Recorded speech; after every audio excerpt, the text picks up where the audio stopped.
ত্রিপুরার চায়ের জনপ্রিয়তা বাড়াতে মঙ্গলবার আয়োজিত হল রান ফর টি। ত্রিপুরা চা উন্নয়ন নিগমের উদ্যোগে এবং টি বোর্ড অফ ইন্ডিয়ার সহযোগিতায় রান ফর টি নামে এক দৌড়ের আয়োজন করা হয় মঙ্গলবার। রেলিটি বীরচন্দ্র স্টেট সেন্ট্রাল লাইব্রেরির প্রাঙ্গণ থেকে শুরু করা হয়।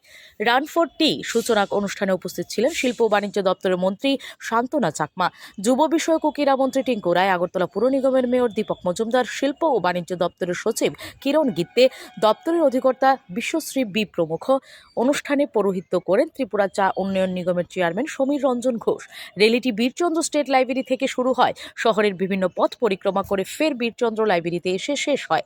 উদ্বোধনী অনুষ্ঠানে বক্তব্য রাখতে গিয়ে মন্ত্রী শান্তনা চাকমা বলেন, আমাদের একটাই লক্ষ্য রাজ্যের শিল্পকে এগিয়ে নিয়ে যাওয়া। তিনি বলেন, প্রধানমন্ত্রীর স্লোগান লোকাল ফর ভোকাল এবং আত্মনির্ভর ভারত গড়া। বিজেপি সরকার আসার পর রাজ্যের চায়ের উন্নয়নে নজর দিয়েছে।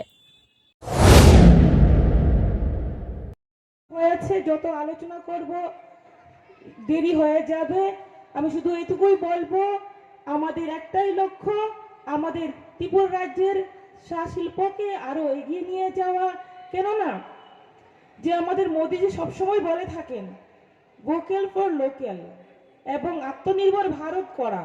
তার জন্য আজকে যদি আমরা ত্রিপুরাবাসী হই, ত্রিপুরাকে যদি ভালোবেসে থাকি, তাহলে আমাদের ত্রিপুরা রাজ্যের যেগুলো উৎপন্ন হচ্ছে, যেভাবে আমাদের চাকে আমরা জানি, আমাদের সরকার ত্রিপুরা রাজ্যে আসার পরে আমরা ত্রিপুরেশ্বরী টি ব্র্যান্ড আমরা নাম দিয়েছি, এবং তো সেই টি আমরা বাইরের টি না ব্যবহার করে পানীয় জল হিসেবে আমরা ব্যবহার করি। টি ব্যবহার করে প্রত্যেকেই ঘরে ব্যবহার হয়।